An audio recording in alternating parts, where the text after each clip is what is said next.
Hi అండి. Welcome to Hepsiba foods. మీరు కొంచెం కష్టంగా ఫీల్ అవ్వకుండా ఇష్టంగా మన ఛానల్‌ని సబ్స్క్రైబ్ చేసుకోండి.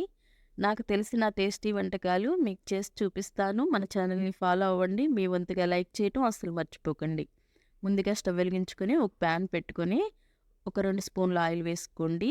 2 స్పూన్ల జీలకర్ర వేసుకొని 3 పచ్చిమిర్చిని చిన్న ముక్కలకి కట్ చేసి వేసుకోండి. అలాగే 3 ఎండుమిరపకాయలని తుంచి వేసుకోండి. ఒక రెమ్మ కరివేపాకును వేసి వీటిని ఒక నిమిషం పాటు ఇలా గరిటెతో లో ఫ్లేమ్‌లోనే వేయించుకోవాలి. ఇలా ఇవి వేగిన తర్వాత టేస్ట్‌కి తగ్గట్టుగా కొంచెం సాల్ట్‌ని వేసుకోండి. సాల్ట్ వేసి ఉడికించి ఉంచుకున్న రైస్‌ని వేసుకోవాలి. రైస్ వేసుకున్న తర్వాత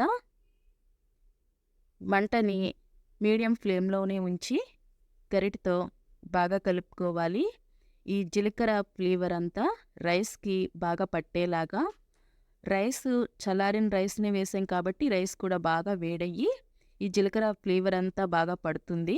ఇలా బాగా కలుపుకోవాలి. సన్నగా తరిగిన కొత్తిమీరను వేసి ఒక నిమిషం పాటు బాగా కలుపుకొని స్టవ్ ఆఫ్ చేసుకొని దింపేసుకోండి.